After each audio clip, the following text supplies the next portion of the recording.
இன்றைக்கி இருக்கிற இந்த உலகத்தில் மனுஷன் மேலே உண்மையான ஒரு பாசம் வைக்கலைங்க. ஆனால் இங்கே பாருங்களேன், அவங்க 2 குழந்தைங்க வரப்போகிறாங்க.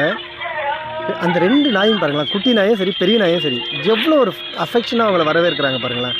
அது மட்டுமா பின்னாடியே பாருங்கள் அந்த கோழிங்க எவ்வளோ அருமையாக இருக்குது பாருங்கள். இப்போ அந்த குழந்தைங்க எவ்வளோ ஒரு ஹாப்பியாக இருப்பாங்க பாரு. உண்மையாகவே இன்றைக்கி நிறைய பேரண்ட்ஸ் வீட்டில் இல்லைன்னா பாவம் குழந்தைங்க ரொம்ப சோகமாக வந்து வீட்டில் உட்காந்துட்டு இருப்பாங்க. ஆனால் இங்கே பாருங்கள், இவங்க வந்த உடனே இவங்களை வரவேற்கிறதுக்கு நாய்க்குட்டியும் சரி பெரிய நாயும் சரி கோழிங்களும் சரி அப்படி வெயிட் பண்ணிகிட்டு இருக்காங்க. கரெக்டாக இந்த டைமுக்காக காத்துட்ருப்பாங்க, இவங்க வருவாங்களான்ட்டு.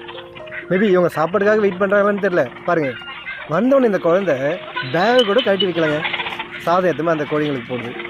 இதுதாங்க உண்மையான பாசம். பிடிச்சிருந்தா ஷேர் பண்ணுங்கள், லைக் பண்ணுங்கள், எல்லாருக்குமே ஷேர் பண்ணுங்கள். இதுதாங்க ரியல் லைஃப், ரியல் வேர்ல்டு.